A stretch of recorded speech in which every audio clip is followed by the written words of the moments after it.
Shalom Bapak Ibu dan semua saudara-saudaraku yang saya kasihi dalam nama Tuhan Yesus.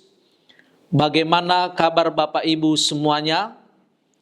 Saya berharap kita semua dalam keadaan baik, tidak kekurangan suatu apapun, dan masih tetap dalam keadaan bersukacita. Sebelum kita mendengarkan firman Tuhan, mari kita berdoa terlebih dahulu. Bapa kami yang ada di surga, kami mengucap syukur kepadamu Tuhan. Kalau hari ini pun Engkau masih memberikan kesempatan kepada kami untuk bersama-sama mendengarkan firman Tuhan.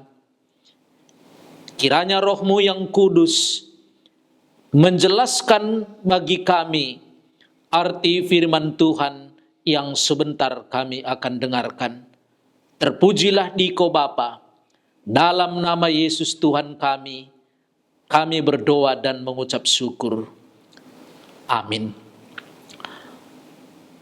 Saudara-saudaraku yang saya kasihi dalam nama Tuhan Yesus, mulai saat ini kita akan mendengarkan ceramah mengenai keluarga Kristen yang berbahagia. Ceramah ini tentu berseri karena tidak mungkin hanya satu kali pertemuan. Sekali lagi, judulnya adalah Keluarga Kristen yang Berbahagia.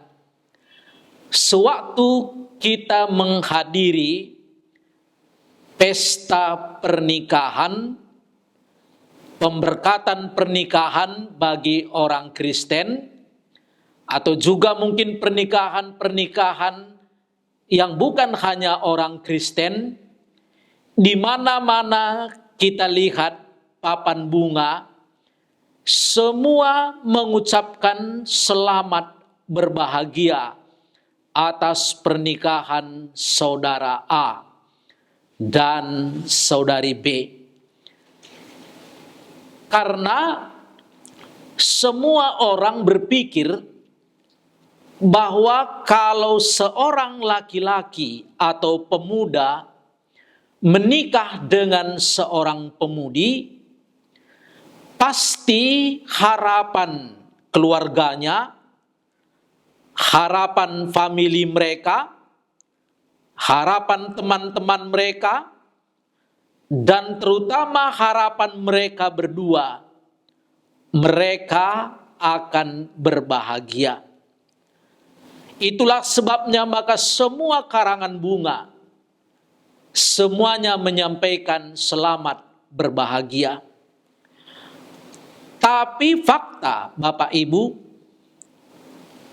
begitu banyak pernikahan, termasuk pernikahan orang Kristen pun, ada yang berakhir dengan perceraian. Mengapa bercerai? Pasti karena mereka tidak berbahagia. Ada yang bercerai karena tidak punya anak. Ada yang bercerai karena faktor orang tua. Ada yang bercerai karena faktor ekonomi. Dan banyak lagi faktor-faktornya. Tetapi kalau kita selidiki, saudara-saudara, pasti yang laki-laki dan wanita tidak berbahagia. Atau yang kedua, mereka masih melanjutkan rumah tangga mereka, tapi sebenarnya dari segi fakta, rumah tangga itu sebenarnya sudah mulai goyang. Tapi mereka pertahankan karena banyak faktor. Salah satu misalnya karena mereka orang Kristen. Dan waktu mereka menikah, mereka diberkati di gereja. Jadi mereka malu kepada jemaat kalau mereka bercerai padahal mereka orang Kristen. Dan yang kedua, mereka bercerai karena mereka dulu diberkati di gereja. Mereka teruskan pernikahan mereka, tapi sebenarnya dari segi fakta, hubungan suami istri itu bukan lagi baik, bukan lagi mesra, bukan lagi intim, tapi mereka tetap mempertahankannya karena fakta atau faktor mereka orang Kristen dan mereka dulunya diberkati di gereja. Ada juga rumah tangga itu terus dipertahankan. Mereka tidak bercerai karena mereka sudah dikaruniai anak. Mungkin ada satu, ada dua. Sebenarnya suami dan istri itu tidak mempunyai hubungan yang harmonis lagi. Tapi karena sudah ada anak di tengah-tengah keluarga mereka, mereka takut anak ini menjadi down. Mereka takut mental anak ini menjadi jatuh di hadapan teman-temannya. Sehingga mereka tetap melanjutkan rumah tangga itu, tapi hubungan suami dan istri bukan lagi harmonis. Bahkan yang menyedihkan, pihak suami punya istri simpanan. Atau sebaliknya, istrinya pun punya juga suami yang tidak sah. Ini fakta yang banyak terjadi, yang kita dengar lewat berita-berita, kita baca lewat media-media, dan lain sebagainya. Atau ada juga keluarga tidak mau bercerai karena faktor adat. Apalagi kita orang Sumatera Utara ini menjunjung tinggi adat.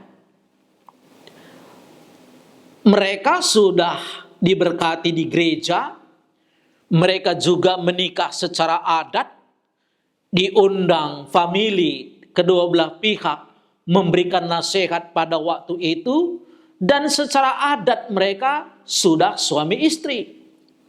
Sebenarnya hubungan mereka tidak intim, tidak harmonis lagi, tapi karena mereka berada di lingkungan adat, mereka pertahankan keluarga itu karena mereka takut akan sanksi daripada adat.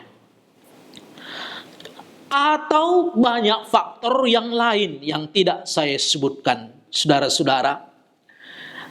Oleh sebab itu, ceramah yang saya akan sampaikan secara berseri ini, saya hanya batasi kepada rumah tangga orang Kristen. Tentu saya tidak soroti rumah tangga orang yang bukan Kristen. Jadi kalau Bapak Ibu benar-benar adalah orang Kristen, Bapak Ibu bisa mendengarkan, mengikuti ceramah ini, melihat bagaimana rahasia sebenarnya rumah tangga itu adalah rumah tangga yang berbahagia. Yang kedua, ceramah ini sebenarnya alangkah baiknya didengarkan oleh pemuda dan pemudi yang suatu saat nanti akan berumah tangga. Jadi sebelum kalian pemuda-pemudi berumah tangga, kalian sudah mempersiapkan bagaimana sebenarnya rumah tangga orang Kristen itu yang berbahagia. Sehingga pada waktu nanti kalian berumah tangga, apa yang kalian dengarkan ini sangat berguna untuk dipraktekkan di rumah tangga tersebut. Maka alangkah baiknya pemuda-pemudi, apalagi secara umur misalnya sudah wajar, sudah bisa untuk berumah tangga. Kalau remaja-remaja umur 13, 14 tidak didengarkan pun ceramah ini, tidak ada masalah. Karena perjalanan kalian masih panjang. Mungkin juga hari ini rumah tangga Bapak Ibu yang orang Kristen, tetapi sebenarnya secara hubungan suami istri sudah mulai goyah, tidak harmonis lagi. Satu dengan yang lain sudah mulai curiga, suami mencurigai istri, istri mencurigai suami. Alangkah baiknya kalian dengar juga ceramah ini dengan baik, supaya bisa diperbaiki kembali oleh Tuhan rumah tangga kalian. Supaya belajar dari Tuhan lewat firman-Nya yang sudah tertulis ini, bagaimana sebenarnya rumah tangga yang berbahagia. Kita akan mulai dari firman Tuhan kitab Roma pasal 11 ayat ke-36. Demikianlah firman Tuhan. Sebab segala sesuatu adalah dari Dia, dan oleh Dia, dan kepada Dia. Bagi Dialah kemuliaan sampai selama-lamanya. Paulus menuliskan ayat ini, segala sesuatu adalah dari Dia, dan oleh Dia, dan kepada Dia. Bagi Dialah kemuliaan sampai selama-lamanya. Dari ayat ini yang pertama sekali hubungannya dengan keluarga adalah keluarga Kristen yang berbahagia ini tahu dia bahwa keluarganya ini berasal dari Dia. Ini prinsip pertama. Keluarga saya ini, kami suami dan istri, ini berasal dari Allah. Allah yang membentuknya. Jadi kalau suami dan istri sepakat, tahu, meyakini, menyadari bahwa kami ini suami dan istri adalah dari Allah, tentu dia akan bertanggung jawab kepada Allah mengenai rumah tangganya. Tapi kalau rumah tangganya dia tidak tahu bahwa Allah yang membentuknya, rumah tangga itu akan gampang sekali menjadi rapuh. Rumah tangga ini gampang sekali menjadi jatuh. Karena dia tidak punya keyakinan bahwa Allah yang membentuknya ataupun rumah tangga ini berasal dari Allah. Kalau keluarga tahu bahwa dia berkeluarga, suami dan istri, atau juga kalau seandainya Tuhan berikan keturunan kepada mereka, bahwa keluarga ini dibentuk oleh Allah, keinginan Allah, berasal dari Allah, ini faktor yang sangat penting untuk menentukan kebahagiaan mereka. Karena apa? Karena pertanggungjawabannya pun kepada Allah. Dan yang kedua, dalam perjalanan berkeluarga ini dari hari ke hari, tentu dia bergantung kepada Allah. Sekarang bagian yang kedua dari ayat 36 ini, bagi dialah kemuliaan sampai selama-lamanya. Keluarga Kristen yang berbahagia tahu dia bahwa tujuannya untuk berkeluarga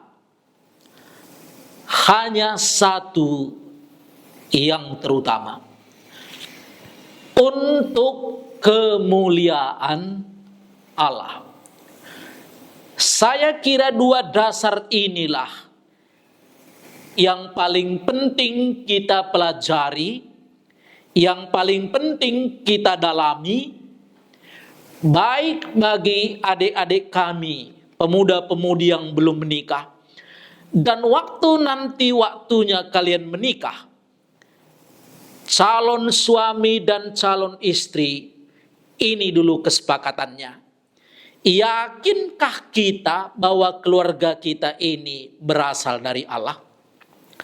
Dan yang kedua kesepakatannya adalah bahwa kalau keluarga kita ini dibentuk oleh Allah, tujuannya adalah untuk Allah, untuk kemuliaan Allah. Kalau dua ini sudah tertanam dalam keluarga kita, saya yakin dasar untuk keluarga itu berbahagia sudah kita penuhi. Saya buat satu contoh atau ilustrasi, Bapak Ibu. Kalau seorang tukang bangunan, apakah bangunan rumah, ataukah tukang perabot, dan lain sebagainya, kalau dia melihat satu kayu gelondongan yang besar, apa yang dia pikirkan? Kalau kita melihat kayu gelondongan yang besar, mungkin pikiran kita hanya sederhana. Oh, sebuah kayu gelondongan. Itu saja. Tapi seorang ahli bangunan, ahli perabot atau tukang perabot, di pikiran dia dari kayu gelondongan ini bisa dibuat kursi, bisa dibuat meja, bisa dibuat lemari, bisa dibuat rak buku, dan banyak lagi yang sangat indah. Sudah itu di hatinya.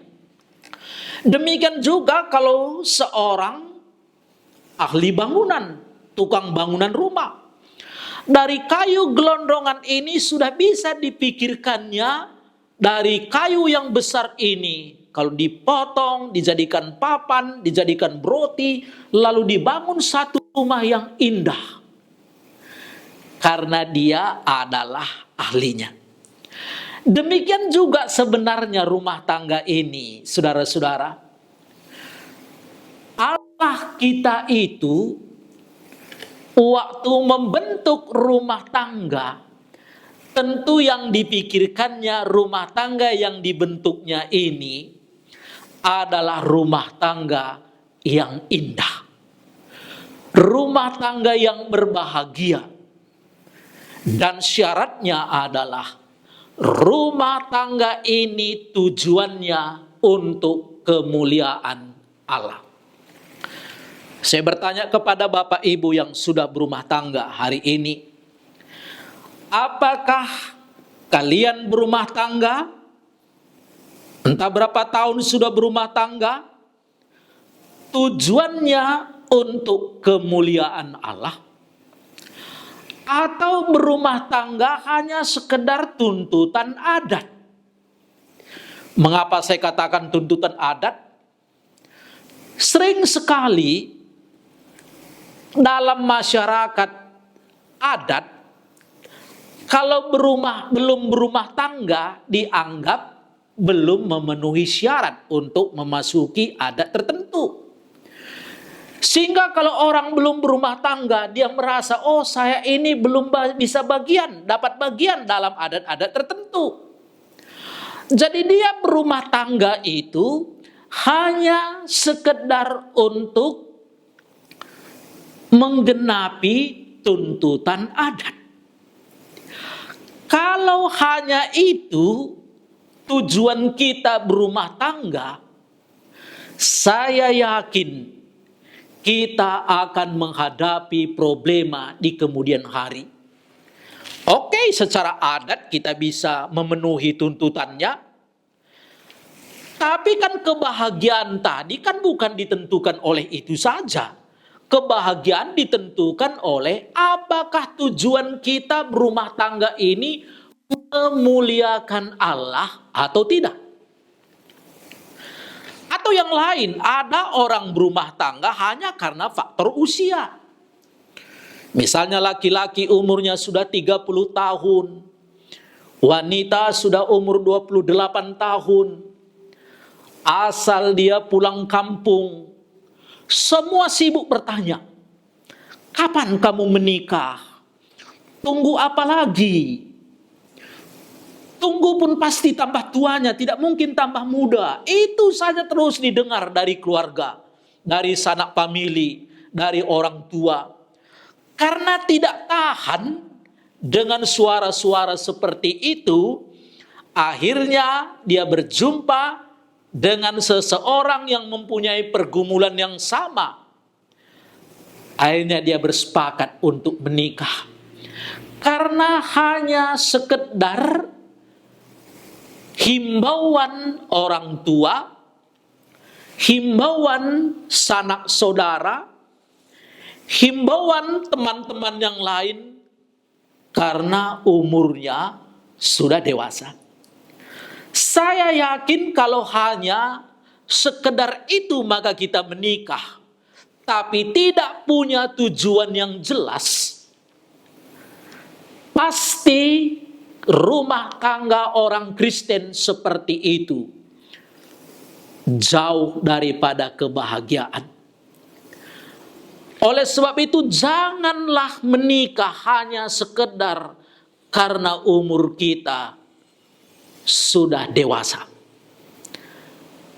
Jangan kita menikah hanya sekedar mengikuti himbauan orang tua, himbauan saudara-saudara, himbauan teman-teman kita karena umur kita sudah dewasa.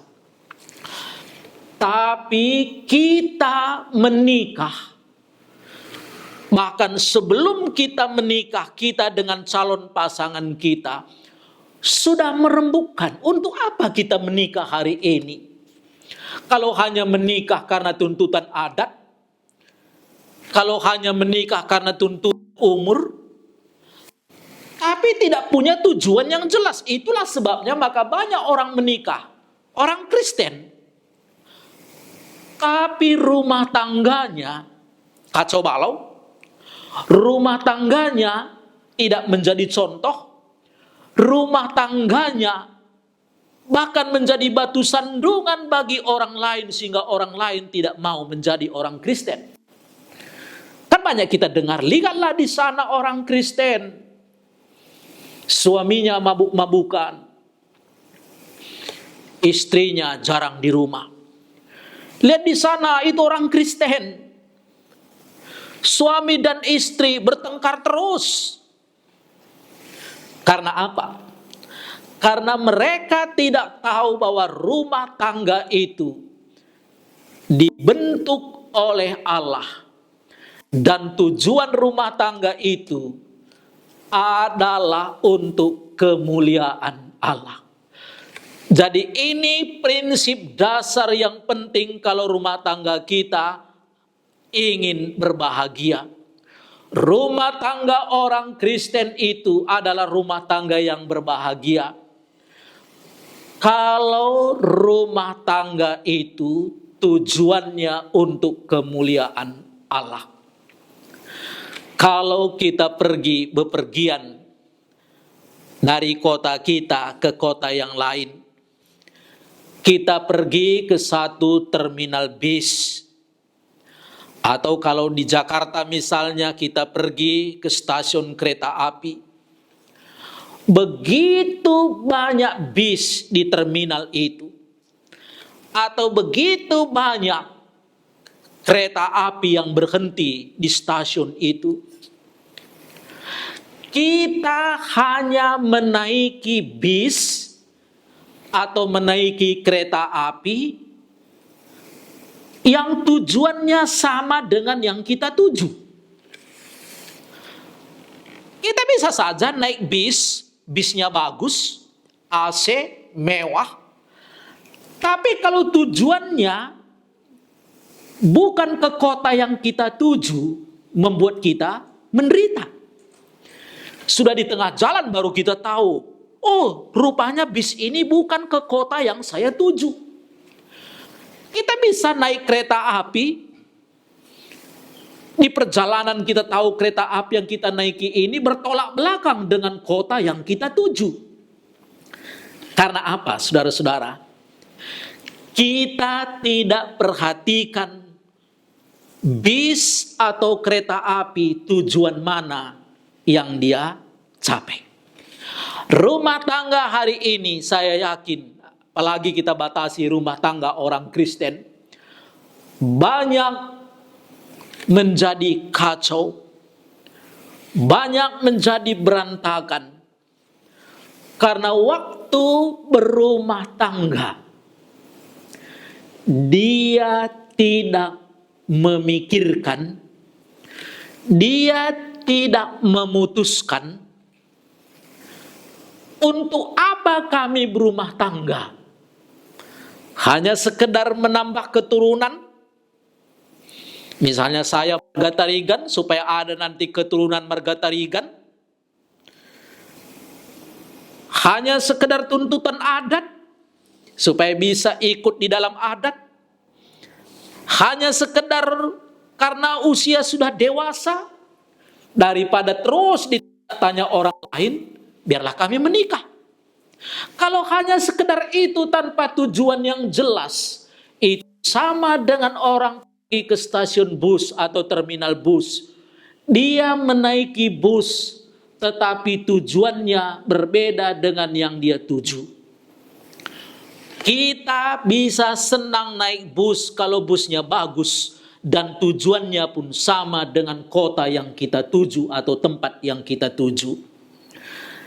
Saya berkata sekali lagi, Bapak, Ibu, saudara-saudaraku yang sudah berumah tangga sekian lama, mari kita bertanya, suami dan istri.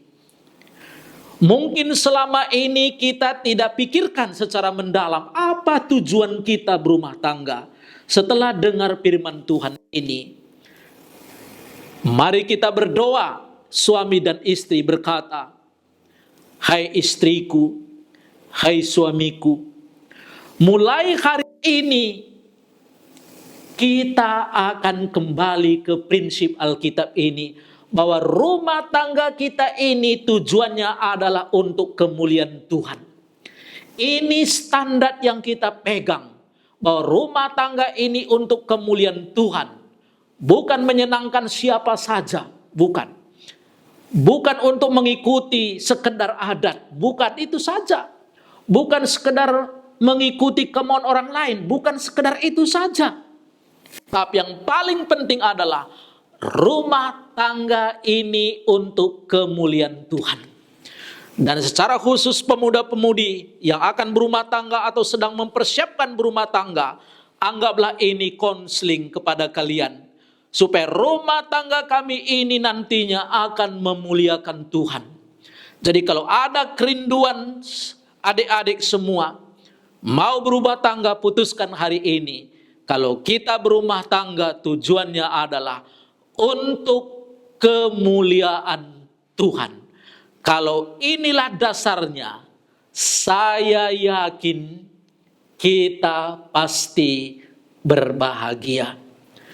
Tuhan Yesus memberkati saudara-saudaraku. Mari kita berdoa. Bapa kami yang di sorga, kami mengucap syukur kepadamu Tuhan. Kalau hari ini kami sudah mendengarkan firman-Mu ini, khususnya kami akan belajar tentang rumah tangga yang berbahagia. Rumah tangga orang Kristen yang berbahagia. Buatlah Tuhan, baik kami yang sudah berumah tangga, baik pemuda-pemudi adik-adik kami yang akan berumah tangga, supaya memikirkan apa yang kami pelajari hari ini secara mendalam, supaya rumah tangga kami bisa berbahagia. Berkatilah kami semuanya, ya Allah kami.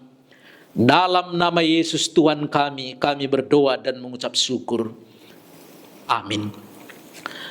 Bapak, Ibu, dan semua saudara-saudara, seandainya Bapak Ibu ada pertanyaan mengenai ceramah keluarga ini, ataupun ingin didoakan, bisa menghubungi nomor HP dan WA saya yang tertera di bawah ini.